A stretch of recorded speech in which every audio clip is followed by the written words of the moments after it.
96 कोळी मराठा म्हणजे काय ते आपण ह्या व्हिडिओमध्ये समजून घेऊयात। त्यासाठी व्हिडिओ शेवटपर्यंत पहा। क्षत्रिय समाजात सोमवंश आणि सूर्यवंश असे दोन प्रमुख वंश आहेत।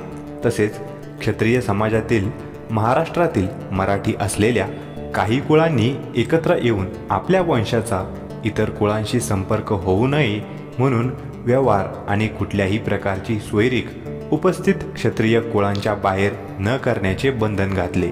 पुढे बऱ्याच प्रमाणात ही तत्व पाळली गेली।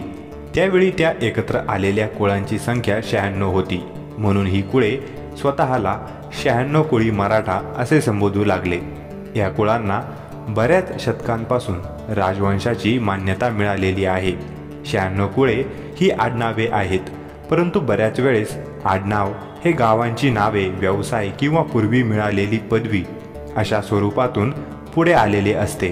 म्हणून खरे आडनाव कुळी स्वतःला माहीत असणे व आपल्या पुढच्या पिढ्यांना माहीत करून देणे हे आपले कर्तव्य आहे असे या कुळातील लोक समजतात।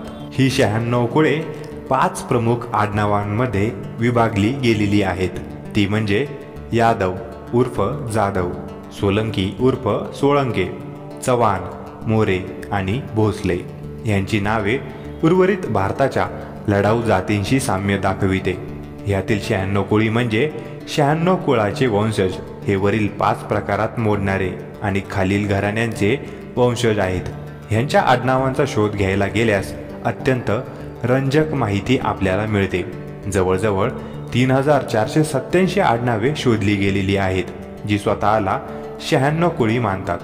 अहिर, भाती, भोसले, चालुक्य, चव्हाण, चंदेला, गायकवाड, गुज्जर, कादंबास, काकतीय, कलचुरी, चेदीवंशीय, मराठा, मौर्य, मोरे, नाला, निकुंभ, निकम, पल्लव, परिहार, पवार, पालमर, राष्ट्रकूट, शंखपाल, संकपाळ, सावेकर, सातवाहन, सिंधिया, शिंदे, सिल्हारा, सिसोदिया, साळुंके, ठाकोरे, वाघेला, वातकारा, यादव इत्यादी।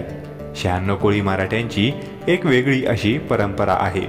यांच्यामध्ये लग्नासाठी कुळ महत्त्वाचे असते। त्यामध्ये काही ठराविक आडनावाच्या मराठ्यांचे दुसऱ्या ठराविक आडनावाच्या मराठ्यांशी व्यवहार अथवा सोयरीक होत नाही। यामुळे कुळातील लग्न ठरविताना आडनाव आणि गाव महत्त्वाचे असते। आजच्या बदलत्या जगात 96 कोळी मराठा समाज देखील बदलत आहे।